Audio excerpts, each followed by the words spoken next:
Sayyidana Muhammadan anna khairang jazallah Sayyidana Muhammadan anna ma'u alu.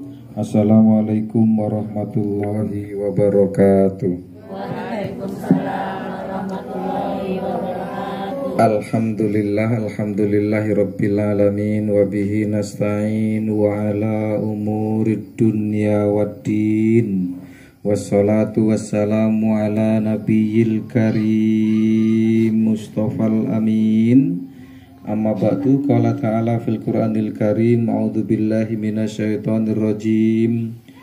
Qalu subhanaka la ilma lana illa ma 'allamtana innaka antal alimul hakim. Wa qala aidan fi ayatin ukhra kaifa takfuruna billahi wa kuntum amwatan fa ahyakum thumma yumitukum thumma yuhyikum thumma ilaihi turja'un. Wa qala alaihi salatu wassalam man nasiya salata alayya nasiya tariqal jannah. Wa qala aidan fi haditsin akhar Allahumma faqihu fiddin wa alimhu ta'wil. Yang terhormat Ketua Majelis Taklim Al-Azhar Negeri Ratu Baru, ini sudah yang keberapa Ibu setelah Lebaran? Ketiga, keempat? Sudah keempat? Setelah Lebaran? Sudah kelima? Wih, rajin berarti. Ini kan baru 42 hari ini setelah Lebaran, kok sudah 4 kali, 5 kali? 5 sekarang. Oh, berarti seminggu langsung mulai ya Bu ya? Oh, semangat, alhamdulillahirabbil alamin. Nang jero lek semangat ki ya apik wae. Nang jero ora semangat. Ibu-ibu, jenengan Ibu mati sama hidup itu duluan mana Bu? Bu, sampean ki urip karo mati dhisik endi? Dhisik urip. Dhisik urip apa dhisik mati? Dhisik urip. Telur sama ayam dhisik endi? Telur sama ayam duluan mana, Bu? Duluan telur. Telur dari mana? Ayam enek sangka telur. Duluan mana telur sama ayam? Duluan mana ayam sama telur? Mati karo urip kuwi Bu dhisik mati. Lha sampean mati apa urip saiki?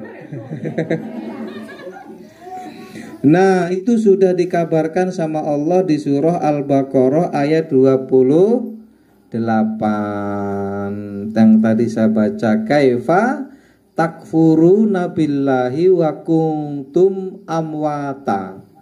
Bagaimana mungkin kamu kok bisa kufur kepada Allah padahal kamu dulu amwatan. Amwatan itu apa? Mati. Jadi mati dulu sampean sebelum hidup. Wa kuntum amwatan fa ahyakum. Kemudian Allah hidupkan kalian.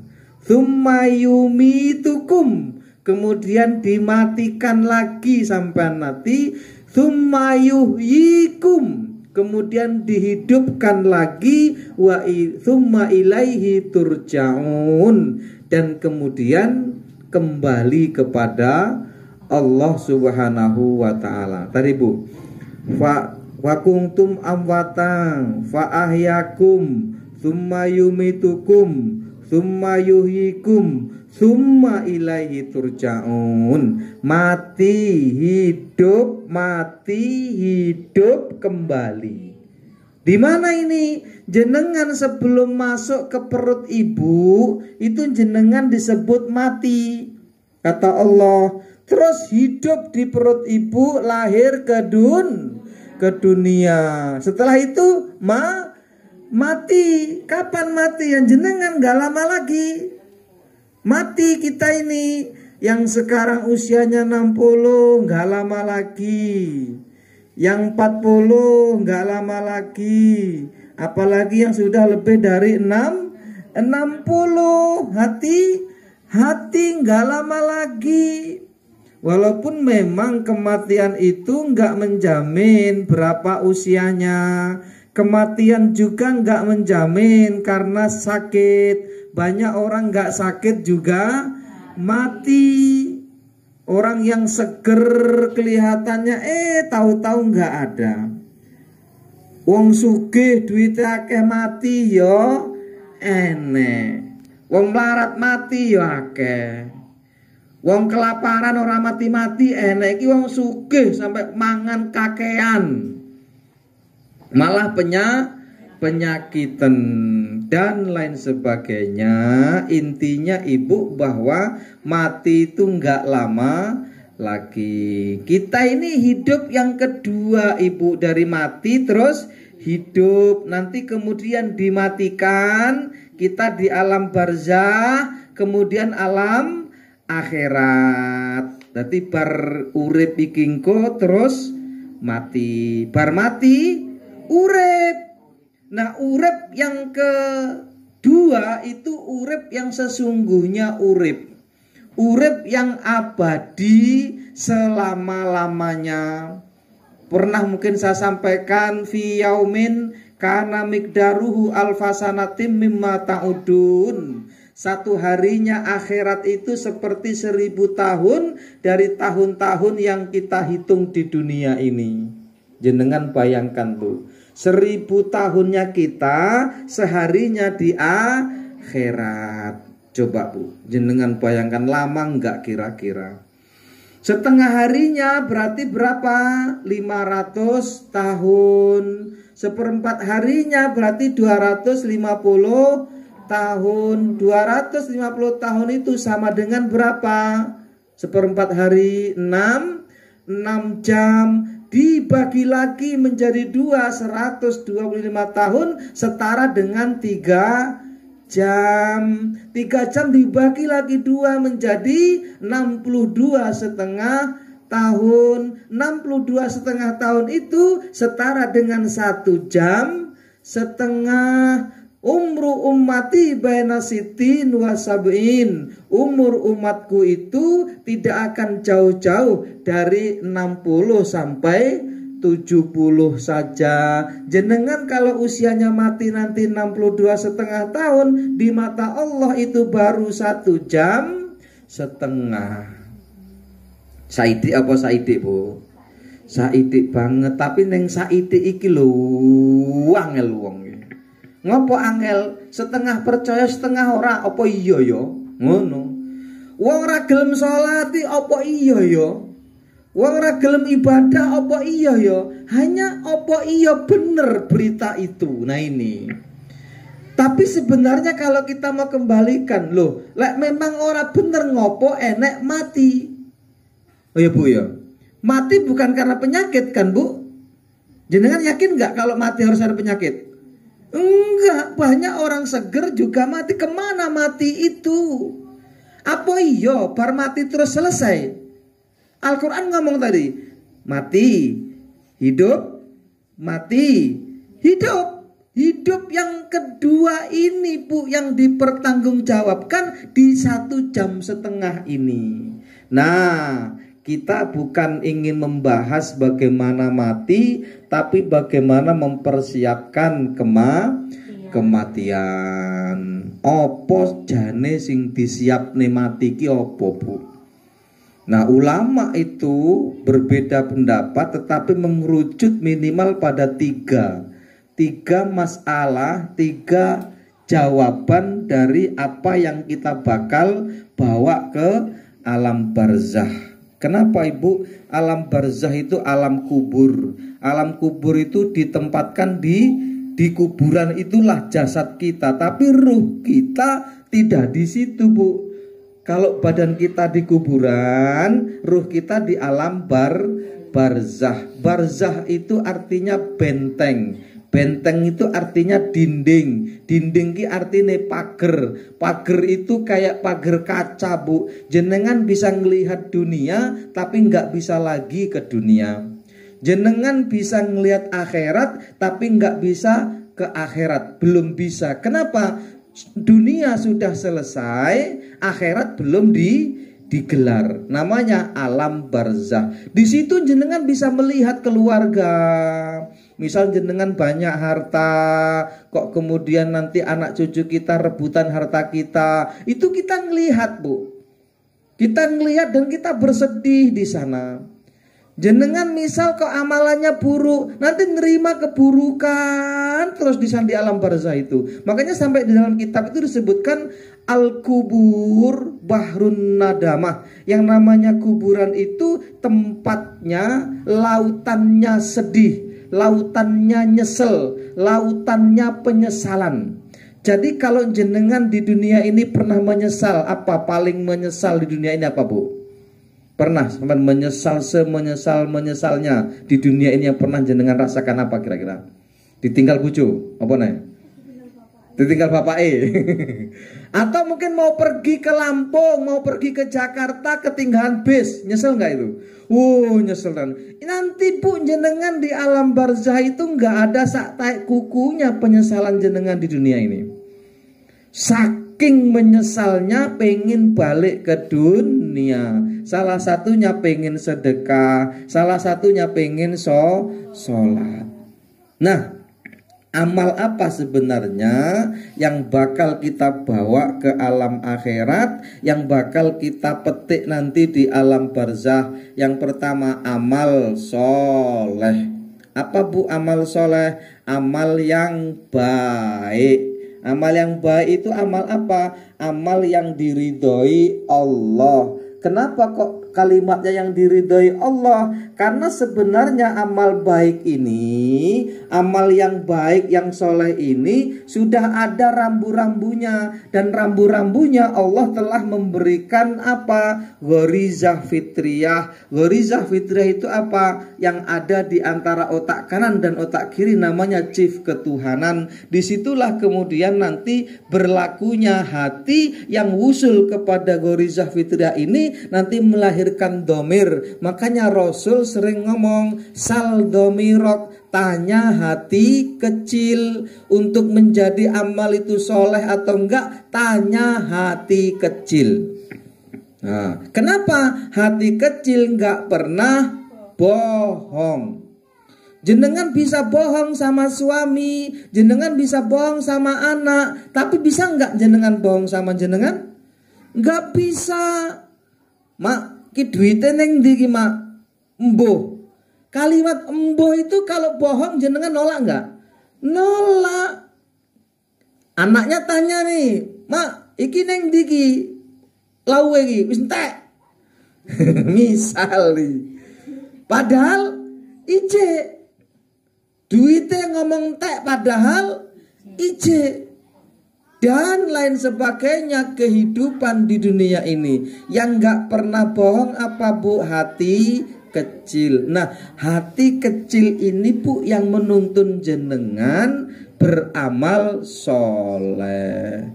Yang amal soleh itu nanti dibawa mati, yang gak ditinggalkan di dunia ini. Amal soleh itu akan selalu menggambar, tergambar nanti jenengan pas di alam barzah. Sampai sekecil-kecilnya ibu jenengan apa? Menyingkirkan duri dari jalan.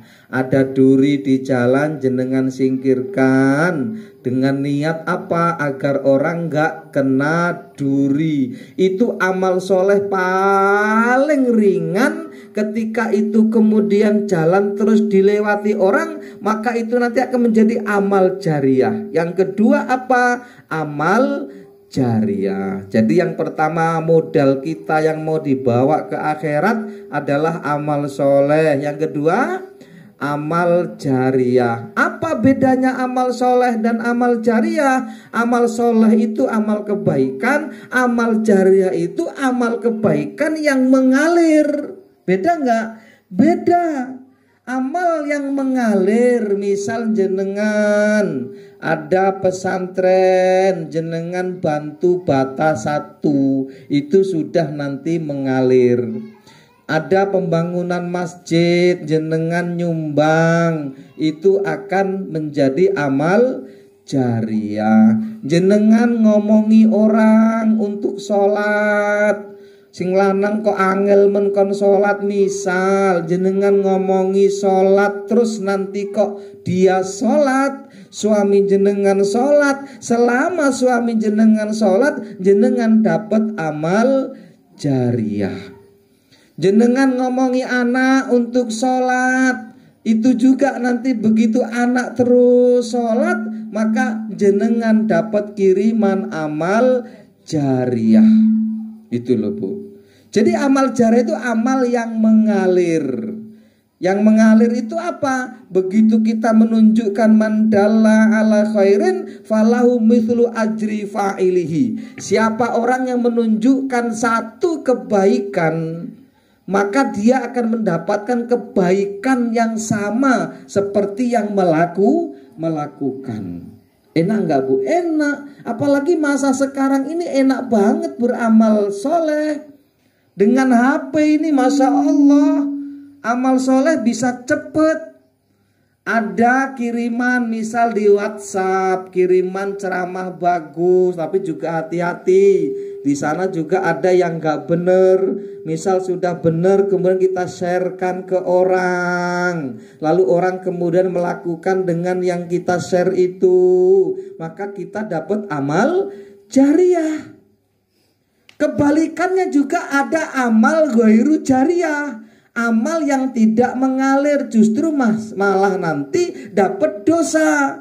Contohnya memberikan atau mengeser tulisan yang nggak bener, mengeser video yang nggak bener, jenengan selfie-selfian, dari atas crack, dari bawah crack, dari samping crack, kemudian nanti ada orang tertarik dengan jenengan, dianggapnya jenengan masih muda. Sekarang ini kan walaupun tua kayak kelihatan muda loh Bu. Goro-goro neng HP itu lah enek bujang kepencut karo wong 60 tahun. Enek nggak Bu? Enek. Balas iki kalau pakai kamera cantik jadi cantik. Kayak 17 tahun, hati-hati. Tapi yang memang nggak bener. Artinya nggak bener apa? Niatnya sudah nggak bener. Ya jenengan punya suami yang nggak usah sering selfie-selfian berbahaya. Nanti ada laki-laki ngeliat ini kok cantik banget, ini siapa? Akhirnya SMS-an karena ninggalin nomor HP di situ. Di Facebook ninggalin nomor HP, akhirnya bak gayung bersambut, ketemuan. Banyak seperti ini. Perempuan sudah punya suami masih pertemuan. Banyak. Ya semoga di negeri Ratu ini nggak ada. Kalau di daerah lain banyak. Apa namanya? Pil. Apa? Pria idaman lain. Hati-hati, itu bisa menjadi amal ghairu jariah, malah justru mengalir keburukan saat kita di alam barzah. Karena Ibu, di alam barzah itu doa itu kayak tumpukan paket lah Bu ya. Banyak dan numpuk paket itu.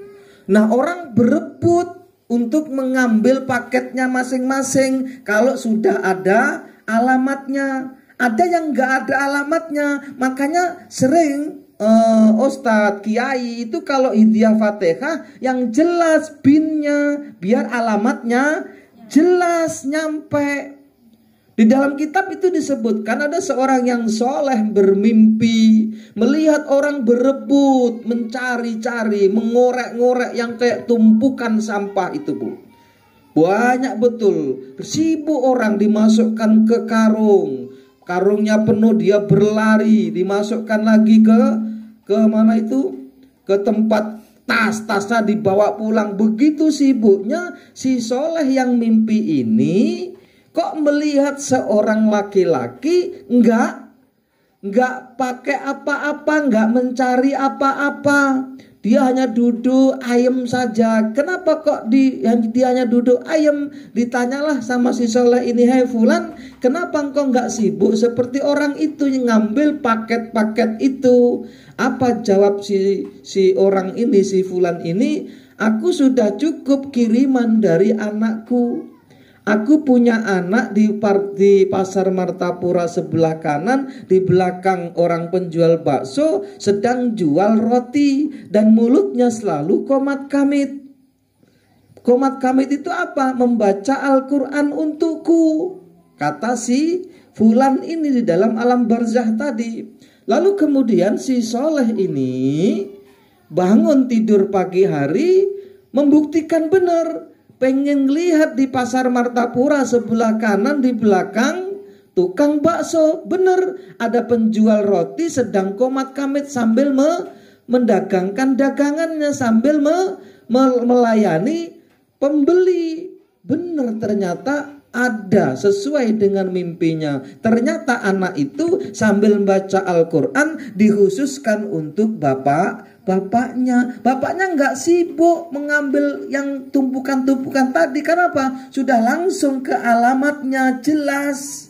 Nah, tumpukan-tumpukan itu ibu diibaratkan jenengan berdoa, ila hadratin Nabiil Mustafa Muhammadin sallallahu alaihi wasallam wa alihi wa ashabihi wa azwajihi wa dzurriyyatihi wa ali baitil kiram wa ila hadrati jami'il muslimin wal muslimat. Itu kan nggak jelas siapa muslimin muslimat. Itu kayak tumpukan sampah gitu, Bu. Nah, itu jadi rebutan di sana. Jadi rebutan, jadi apa? Semacam perbendaharaan pahala karena kiriman orang yang masih hidup gitu loh, Bu.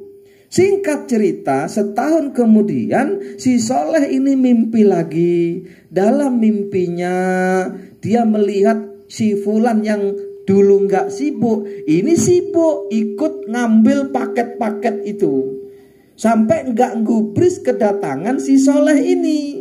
Nggak tahu, ditanya, dipanggil sama si soleh, "Hei fulan sini fulan." Dia nggak gubris lagi, sibuk mengambil paket-paket yang belum ada alamatnya tadi. Paginya si soleh ini bangun dan pengen membuktikan kenapa kok dia malah sekarang sibuk. Berangkatlah ke pasar Martapura sebelah kanan, di belakang tukang bakso, penjual roti itu sudah nggak ada. Begitu ditanya, "Kenapa kok fulan ini nggak dagang?" "Bukan nggak dagang, Pak, dia sudah meninggal." Artinya, Ibu, kalau anak kita sudah meninggal, putus juga doa itu.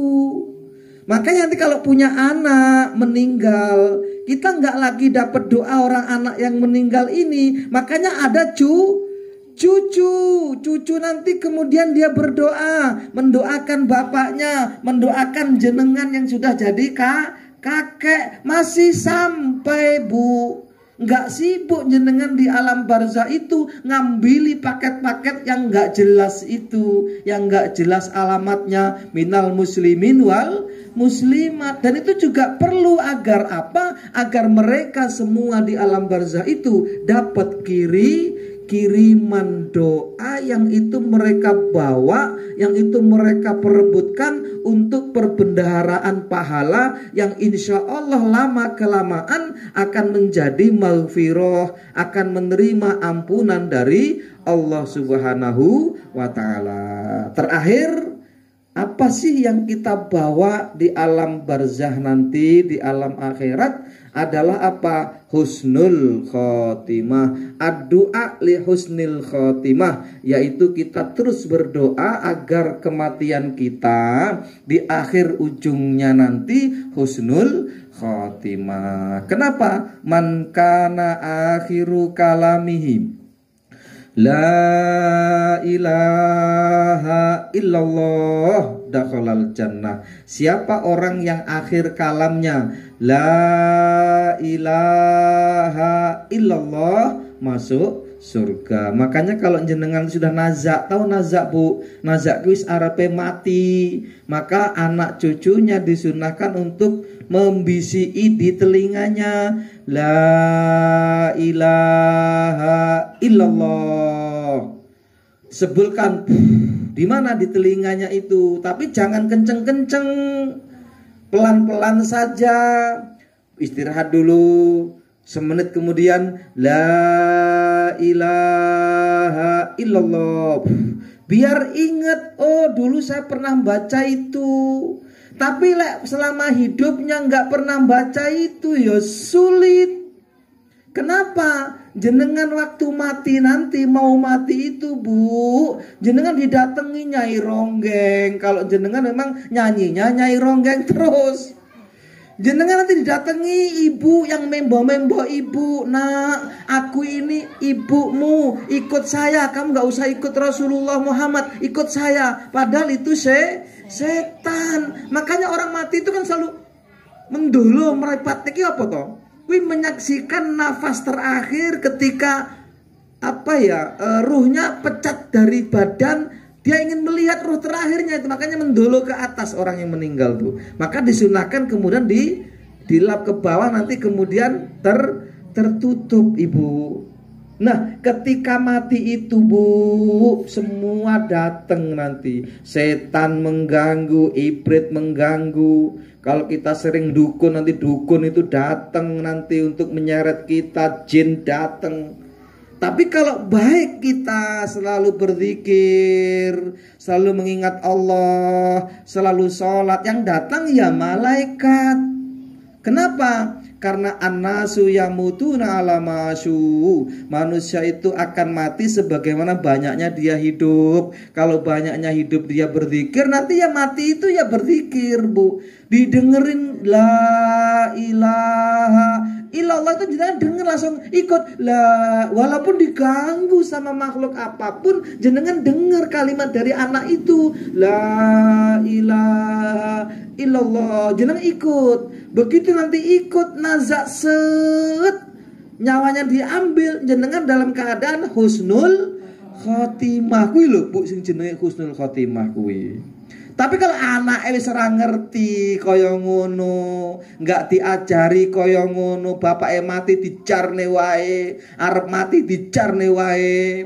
Loh, sampean enggak percaya ora apa-apa lho Bu. Sampean kok ngalami dhewe. Aku iki lho maca kitab. Dan ini sudah melalui proses yang panjang, eksperimen yang luar biasa kitab itu ditulis. Kenapa? Karena ternyata banyak orang yang sudah mengalami seperti itu hidup kembali. Dan kemudian menceritakan di dalam kitab. Seperti itu Bu, mati itu payahnya. Kenapa? Karena nyawa manusia itu besarnya sealam raya ini, sementara tubuh jenengan itu kecil. Makanya untuk mencabut nyawa itu sakitnya Masya Allah. Dulu Rasulullah pernah saat Isra bertanya kepada Musa, ya Musa, bagaimana sakitnya rasa mati itu? Musa apa? Ngomong, sakitnya rasa mati seperti kambing yang dibeset hidup-hidup. Sampai bayangkan sampai dibeset hidup-hidup lah, kira-kira gitu. Saking sakitnya. Oke, itu sakit lah. Tapi yang jadi masalah bukan karena sakitnya itu, tapi bagaimana kita saat nazak itu semua makhluk mengganggu kita. Dan ini perlu yang namanya apa? Amal soleh lah yang akan menolong jenengan. Amal jariah lah yang akan menolong jenengan. Amal doa jenengan agar husnul khotimah. Ini yang bakal mewarnai saat nyawa jenengan akan keluar dari jasad jenengan. Maka jangan pernah meninggalkan 3 perkara ini. Apa Bu?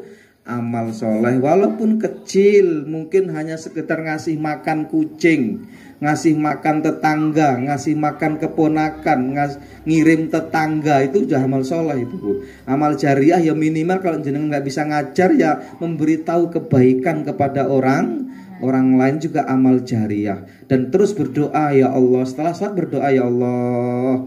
Itu kan di sujud terakhir ada doa ya kan ya. Husnul khotimah itu dibaca Ibu biar husnul khotimah. Di sujud terakhir jenengan doa. Apa doanya itu? Ingat nggak Bu? 3. Allahumma. Sujud terakhir kemarin sudah kan? Selali kabeh. Oke, assalamualaikum warahmatullahi wabarakatuh.